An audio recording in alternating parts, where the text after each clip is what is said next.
La pregunta que más escucho antes del papeleo, antes de la primera cita, a veces en primer mensaje que me manda alguien, es esta. ¿Es autismo o es trastorno de atención hiperactiva o ansiedad social o trastorno de obsesivo compulsivo? ¿Podría ser todo a la vez? Hola, yo soy el doctor RB. Soy psicólogo con licencia en la Florida y en Nueva York, en los Estados Unidos.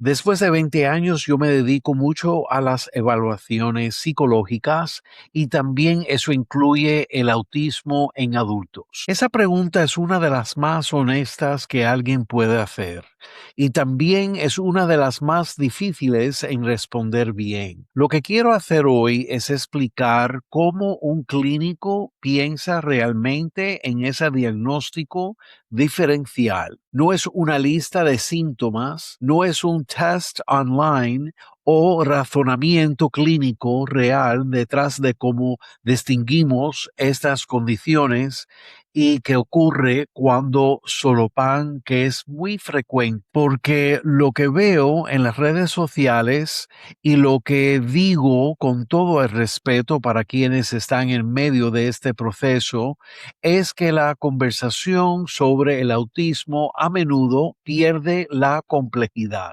Reduce un cuadro clínico genuinamente complejo a una lista de características, marca 7 casillas y algo encaja, al reconocimiento, quizás alivio, quizás tristeza, es reconocimiento, es real, no lo estoy descartando. Es el autoconocimiento importa. Así que eso es lo que quiero decir antes. Pero una lista no es un diagnóstico y sobre todo una lista no puede decirte cuál de estas condiciones está realmente presente, en qué combinación y qué significa eso para el tipo de apoyo que necesitas. De eso va este video. Empecemos por lo que realmente distingue cada una de estas 4 condiciones.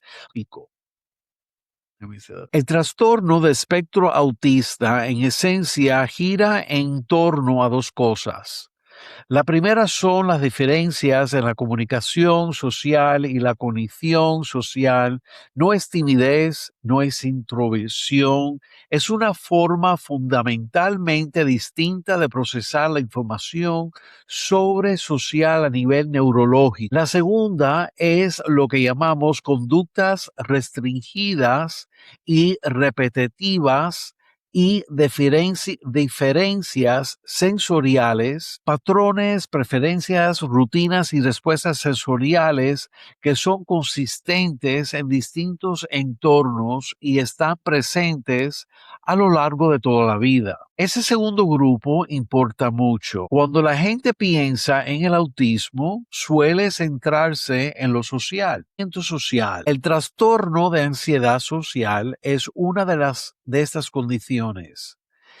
Y vale la pena entender exactamente por qué se solopa con el autismo, porque el solopamiento es real y la distinción es clínicamente importante. El trastorno de ansiedad social es fundamentalmente un miedo. Una persona con una ansiedad social quiere conectar con los demás, entiende perfectamente las normas sociales. Lo que teme es la evaluación negativa. Anticipa el juicio, el rechazo, la humillación. Su evitación de las situaciones sociales está impulsada por este miedo. Y críticamente, la ansiedad social responde bien al tratamiento. La terapia cognitivo-conductual, los enfoques basados en la exposición, a veces la meditación, estas cosas funcionan porque trabajan sobre la respuesta del miedo. El autismo es diferente. Las diferencias sociales en el autismo no son principalmente miedo a la evaluación negativa, son una arquitectura diferente de cómo se procesa la información social. Una persona autista puede no captar ciertas señales sociales, no porque tenga miedo de perderlas, sino porque el sistema neurológico que procesa esas señales funciona de otra manera. La incomodidad en situaciones sociales no está basada en el miedo de la misma forma. Esto es importante clínicamente porque el tratamiento es diferente. Terapia de exposición diseñada para la ansiedad social trabaja sobre la respuesta del miedo a cambiar las diferencias subyacentes en el procesamiento social del autismo. Y cuando un clínico trata las diferencias sociales autistas como si fueran únicamente ansiedad social, está usando la herramienta equivocada. Pero aquí está la complicación. Y es donde la investigación se vuelve realmente importante. Una revisión sistemáticamente del 2025 publicada en PubMed Central que examinó la ansiedad y los rasgos autistas en adultos, encontró que aproximadamente el 84% de las personas autistas tienen algún tipo de trastorno de ansiedad. Eso significa que para la mayoría de los adultos autistas, la ansiedad es parte del cuadro. Las dos cosas coexisten. Así que cuando alguien llega a mi consulta presentando tantos rasgos autistas como ansiedad social, no es evidencia en contra de un diagnóstico de autismo. Eso es lo que la investigación predice. Lo que esto significa para ti si estás en este proceso, que tener ansiedad no descarta el autismo. Tener ansiedad social no significa que tus diferencias sociales sean únicamente ansiedad. Una evaluación real tiene que mirar ambas cosas por separado y en conjunto. El TDAH y el autismo se solapan. El TDAH y el autismo se solapan más que casi cualquier otro par de condiciones del neurodesarrollo. Una revisión del 2026 publicada en Psychiatric Annals encontró que aproximadamente el 45% de los adultos con TDAH muestran rasgos autistas significativos, casi la mitad. Son 45%. Y sin embargo, un análisis separado de casi 2 millones de expedientes de seguros médicos en los Estados Unidos encontró que solo el 1,7% de los adultos diagnóstico de TDAH tenían también un diagnóstico documentado de autismo. Hay una brecha entre 45% y el 1,7%. Una brecha enorme. Esa brecha representa a mucha gente. Adultos que tienen diagnosticado el TDAH y que puede que también tengan autismo que nunca ha sido identificado. ¿Por qué ocurre esto? Por varias razones. Primero, la presentación superficial se solapa. Ambas condiciones afectan el funcionamiento ejecutivo, la regulación de la atención, el cambio de tarea, la organización, la gestión del tiempo. A nivel superficial pueden parecer muy similares.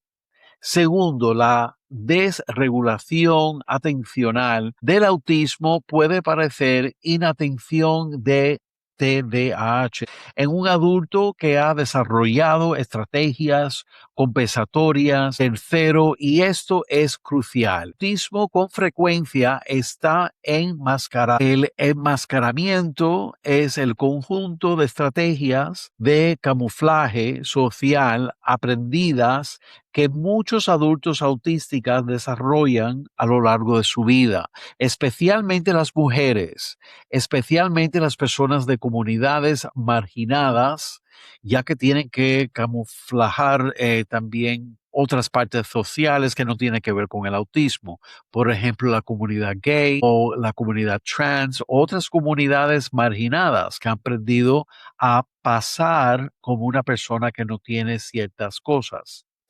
Y esto a menudo no recibieron ningún reconocimiento del autismo en la infancia.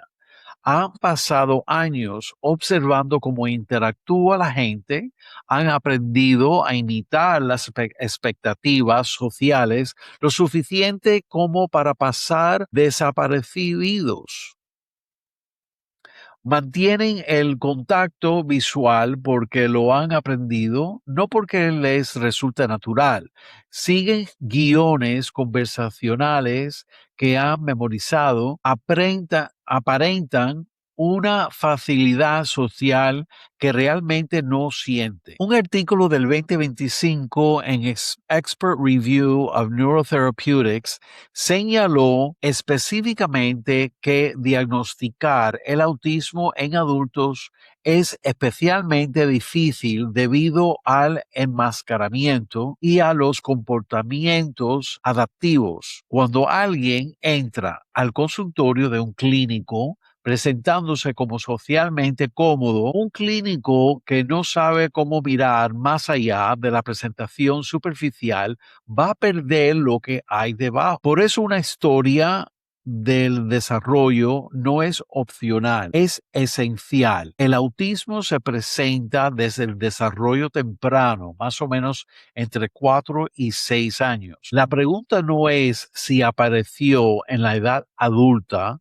no, porque no fue así. La pregunta es si fue reconocido antes. Y para muchos adultos simplemente no lo fue. Hablemos ahora un poco sobre el trastorno de obsesivo compulsivo, angustiantes. El trastorno obsesivo compulsivo se caracteriza por obsesiones que no son pensamientos intrusivos, no deseados y angustiantes, y compulsiones que son conductas que la persona realiza para reducir la ansiedad que esas obsesiones generan.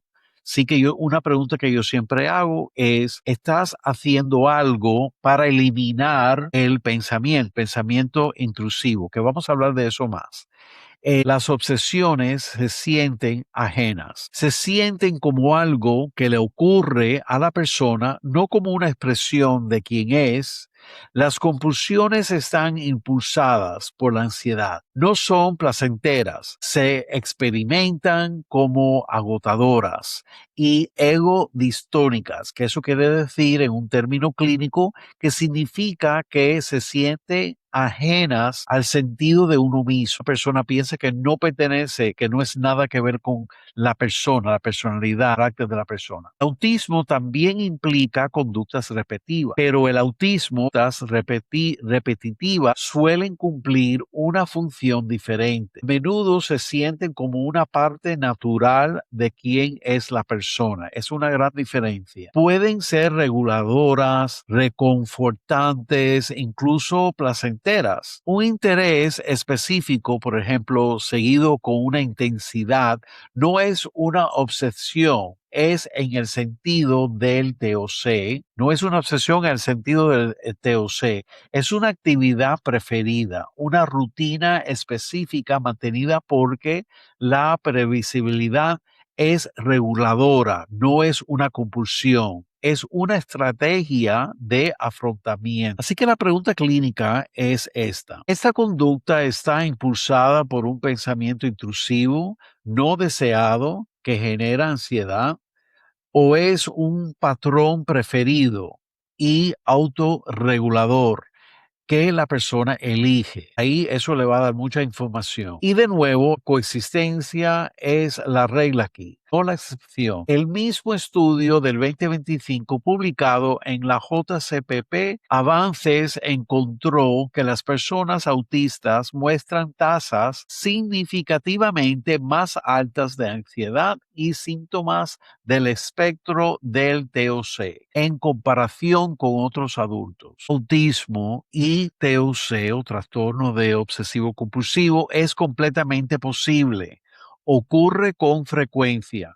Puede ser algo que puede que no califica como un diagnóstico separado, puede ser eso, y simplemente hay ah, cosas del TOC con el autismo o puede ser dos diagnósticos totalmente diferentes. Hay algo que quiero nombrar directamente porque creo que es bien importante. La forma en que estas conversaciones ocurren en las redes sociales a menudo plantea la pregunta como algo binario. ¿Soy autista o no? ¿Soy autista o tengo TDAH? ¿O es ansiedad social? ¿O la implicación es que solo puedes tener una cosa? No es así. Puedes tener las tres si calificas separado por las tres, o puedes tener una con cosas de la otra, pero no califica totalmente para la otra, cosas así. Pero en el trabajo clínico real, la pregunta es casi siempre cuál de estas cosas está presente, qué combinación y cómo interactúan. Muchos adultos a los que evalúo llevan múltiples diagnósticos. Eso no es una señal de que el proceso diagnóstico haya fallado. No, es una señal en que la neurología humana es compleja y que las categorías de nuestro sistema diagnóstico son aproximaciones o contenedores perfectos. No son cajitas que uno puede meter la gente. Lo que eso significa en la práctica es que aunque hayas recibido un diagnóstico de TDAH o de ansiedad social, ese diagnóstico no cierra la puerta a una evaluación de autismo.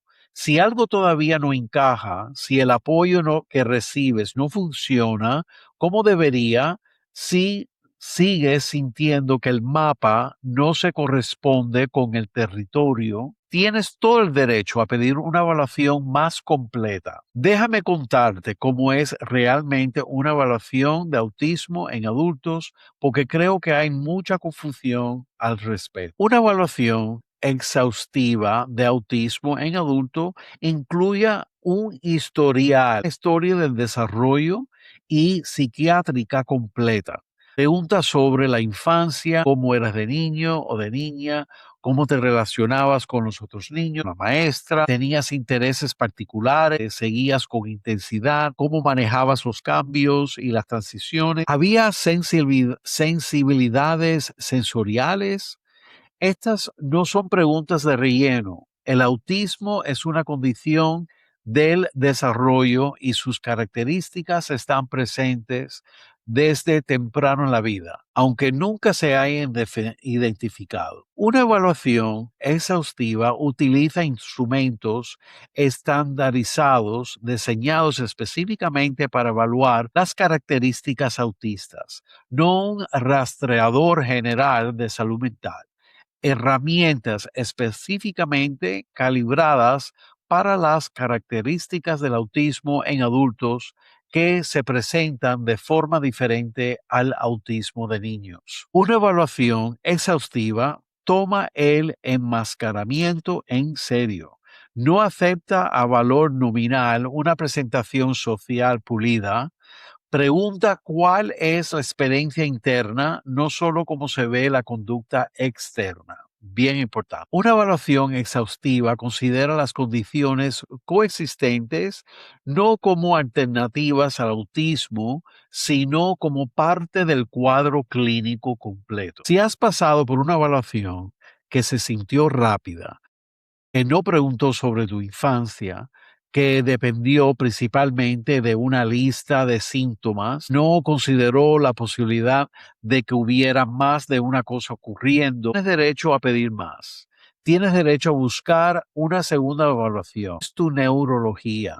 Merece una valoración completa. Esto es lo que quiero que te llevas hoy. Tu autorreconocimiento no es nada insignificante. Si algo dentro de ti dice que esto podría ser parte de tu historia, me lo tomo en serio. El autoconocimiento es información. Es imperfecto, pero no es inútil. Es simplemente que no tienes toda la información. Y todo eso es data, es información importante, minuciosa, y también mereces una evaluación real, no un test online, no una sesión de 30 minutos con alguien que no se especializa en este trabajo. Una evaluación minuciosa, cuidadosa y clínicamente fundamentada que pueda sostener la complejidad de que realmente llevas contigo y darte una respuesta clara y honesta. El diagnóstico correcto cambia todo,